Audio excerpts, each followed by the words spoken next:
ADHD. Yes, that's the one. And today marks the start of ADHD Awareness Month, doesn't it? It does indeed, yeah. And the theme is the many faces of ADHD. That's right. Now, tell us about your experience of it.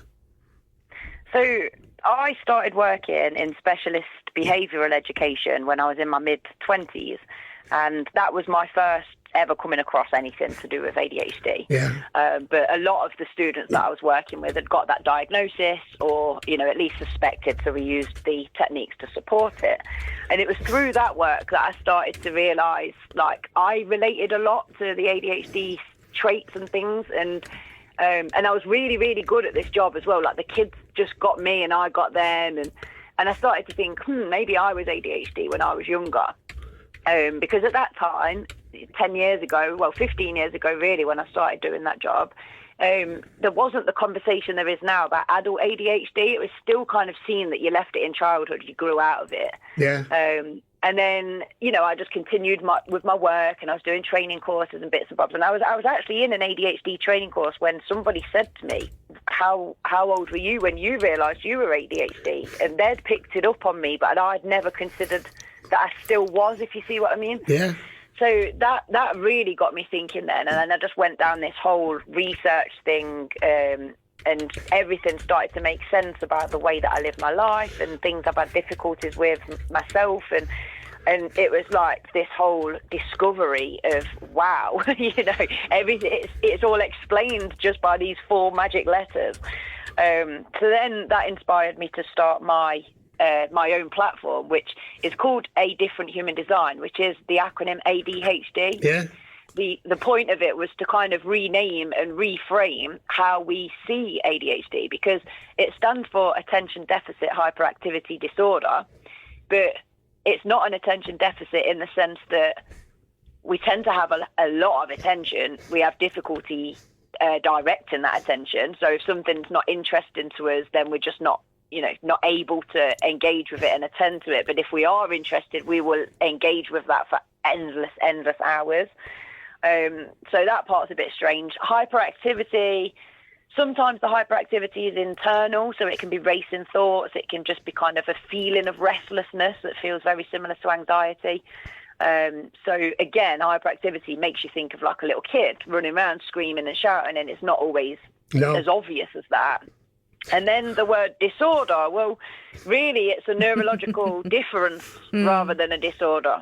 So, the whole label itself has got a lot of unpacking and a lot of catching up to do with reality. So that was where the inspiration came from, launching my own platform to create this different perspective and to kind of fill in the gaps that I felt like were, there's missing information. The person who drew your attention to it, did they give you any indication of why they thought that you might be an ADHD person?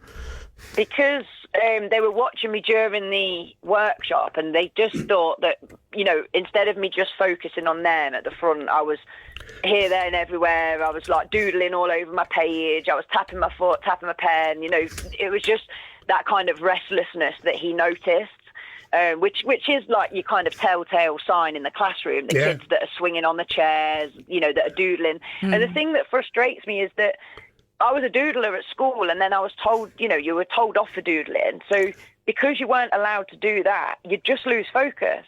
But actually, if someone, I'm doodling right now while we're talking, but if I don't doodle, I find it hard to focus on what I'm doing. So, it's a bizarre one, because the kids that are told to stop tapping, all they will then focus on then is not tapping, not what you're actually saying. So I think like you said, awareness. It's definitely come on leaps and bounds. I know my generation, if you were doing any of those things, you just used to get a board duster thrown at you from the teacher, and it was like that was all you got. But now, like you say, but I love your explanation of the initials. I think they're just so much more human. And I think we have to forgive the people that probably put them down in the first place. They would have been very clinical, kind of neurological. Totally. Did you feel better, Lindsay, when you maybe realised that you had ADHD? Yeah, there were certain aspects of it, like, for example, there's an area called rejection sensitivity, which means that we experience perceived rejection as a painful response. So it can be something as stupid as you tell a joke in a WhatsApp group and it falls flat, like nobody responds to that joke. And in your mind, you're like, right, that's it. I'm never going to talk to any of them again. You know, I'm leaving the WhatsApp group. I'm leaving work. I'm never talk. You know, I'm going to punish them. And those big responses I'd always had, like, when I told my mum about rejection sensitivity, we ended up reminiscing about so many times, like a family dinner, when someone would make a joke towards me and I'd be up and away from that table, storming off, like losing my temper. And my mum always said, I always thought your reactions were a little bit kind of over the top, but she never really understood why.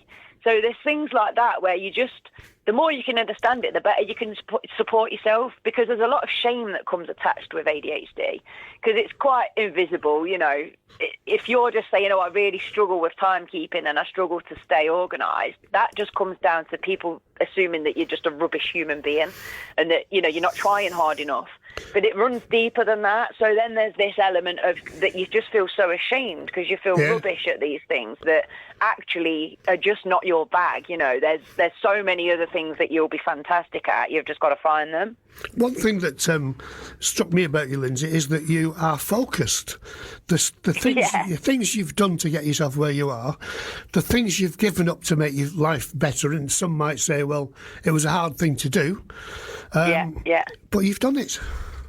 Yeah, I mean, there's two things with that. A, I was brought up by a very strict parent. So my dad was like really, really strict with me. But looking back now, he's very much ADHD type brain as well. So I think he probably was laying down these foundations that he knew would be helpful for me later on in life. And I am so thankful and grateful for that now. You know, obviously at the time it was like I was constantly grounded and I was like such a rebellious teenager, but he really did stay consistent with how strict he was. Yeah. But then also there is that thing of, you know, I'm truly focused because I'm so passionate about the things that I'm working on.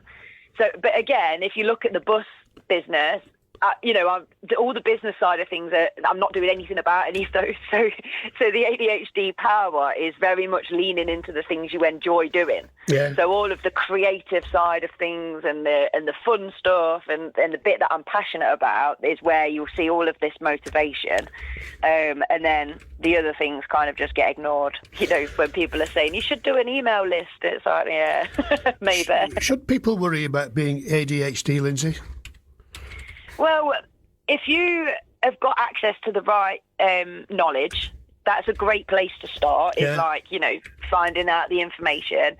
And then it's kind of building a life that supports you. So I quite frankly think it's society that's sick. It's not an ADHD person. Yeah.